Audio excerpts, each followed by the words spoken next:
Muy buenos días. Vamos a empezar el análisis del capítulo 8 del libro perdón, La educación encierra un tesoro de Jacques Delors. El capítulo se titula El papel del político tomar decisiones en educación y lo que nos habla es que actualmente todos los sectores de la sociedad esperan que la educación aborde temas importantes para formar al futuro ciudadano en aspectos socioeconómicos, éticos y culturales que deben ser abordados por los profesores y que además tienen que dominar los profesores las TIC.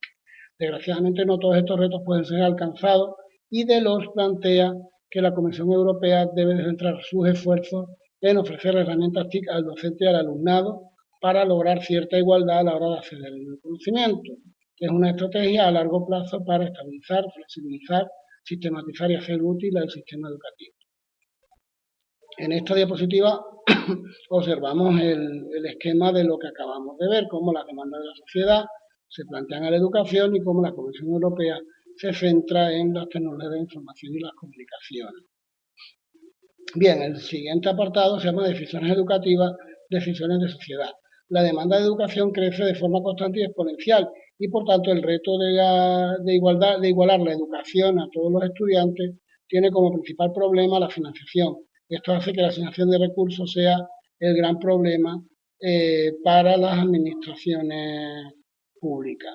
Bien, no se ha llegado nunca a un consenso a la hora de asignar partidas en educación y cada país atenderá a la financiación del sistema educativo de una manera diferente. Los países en vías de desarrollo, la educación tiene el reto de la pobreza, tanto en la población como en el propio país.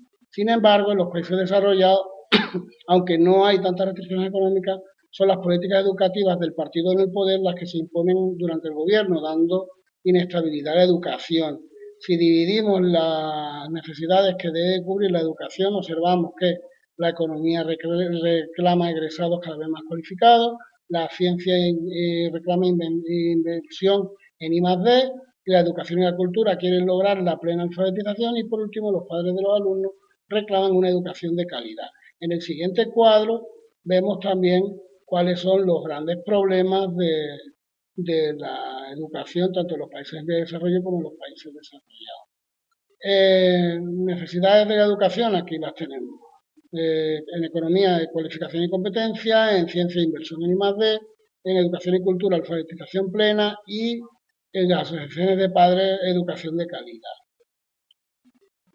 Pasamos al siguiente punto, que es evaluación y debate público. En él debe existir un debate público no solo acerca de los medios, sino también de las finalidades o pilares de la educación, que son aprender a conocer, aprender a hacer, aprender a ser y aprender a convivir. Este debate no solo debe centrarse en lo económico, sino también que debe contemplar, entre otras, la vida en sociedad y la formación integral de la persona. Aquí vemos en este cuadro cuáles son las finalidades de la educación, de nuevo, y añadimos vivir en sociedad y formarse integralmente como persona y volvemos a ver un cuadro donde aparecen los 4 pilares de la educación, cuál es su significado y qué implica. Bien, la evaluación se relaciona con el derecho a la educación, con la equidad, con la eficiencia, con la calidad y con la atribución global de los recursos humanos. Todo ello está sustentado por los poderes públicos. La evaluación posee un claro fin pedagógico. Aquí vemos el cuadro que nos el esquema que nos esquematiza lo que acabamos de ver. Bien, para comprender el sistema educativo tiene que hacerse una evaluación objetiva y pública que interprete el sistema educativo y su importancia en la sociedad. Y la evaluación debe ser pedagógica porque tiene que brindar a los distintos agentes un mejor conocimiento de situación, tiene que difundir la capacidad de innovación dando a conocer las iniciativas de éxito y sus condiciones de realización, y por último tiene que incitar a revisar la jerarquía y compatibilidad de las decisiones adoptadas y los medios empleados. Bien, aquí vemos los fines pedagógicos de la evaluación en un esquema. Posibilidades que ofrece la innovación y la descentralización. Bueno, la primera es asociar a los diferentes agentes al proyecto educativo, ¿verdad? Que lo que habla es de que las reformas políticas en la política educativa van sucediendo con el tiempo y en el marco geográfico de la Unión Europea y se van ensayando todo tipo de fórmulas, pero casi nunca se acierta con lo que se pretendía, ¿verdad? Y bueno, habla de que posiblemente es la falta de participación de todos los agentes involucrados la que causa este fracaso. Siguiente diapositiva, dice que, bueno, debemos incluir a la sociedad dentro de la gestión de la educación y es el gran reto de la educación, incluir en la conformación de la educación a todos los agentes que la componen. Entonces, es la Unión Europea la que habla de la descentralización en la educación, de que es importante. Y el único problema que ve la Unión Europea es que la estructura administrativa y el componente histórico de los países dificulta una creación de un modelo único e ideal para una política educativa común.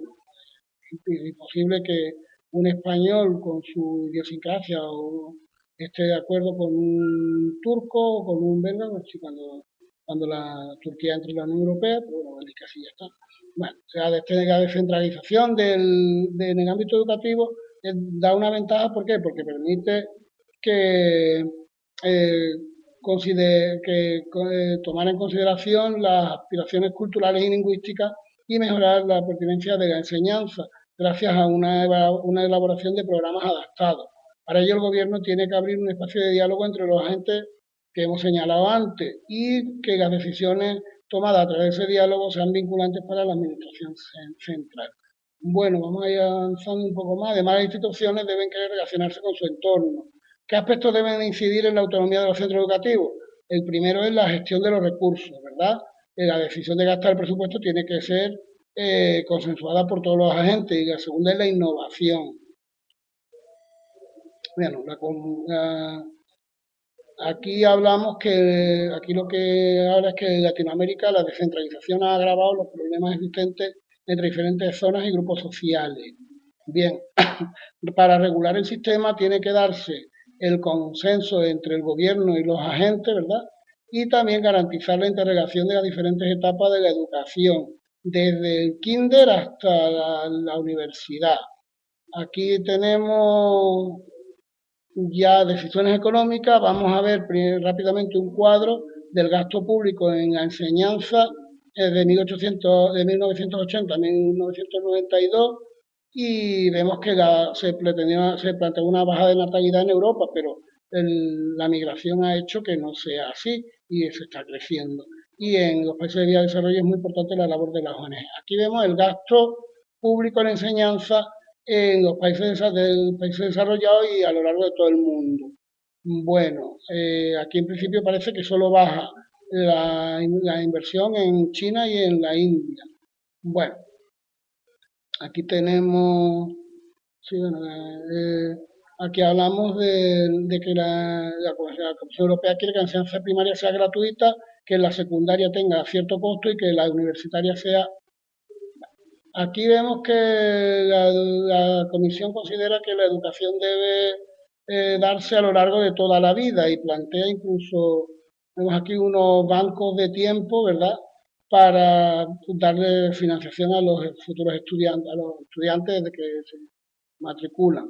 Bien, la utilización de los medios que ofrece la sociedad, bueno, pues la repercusión de las nuevas tecnologías, que ha sido muy, muy importante y que ni siquiera Delors sabía de lo que estábamos hablando porque no se imaginaba la importancia de Internet. Aquí vemos cómo ha evolucionado a lo largo del tiempo.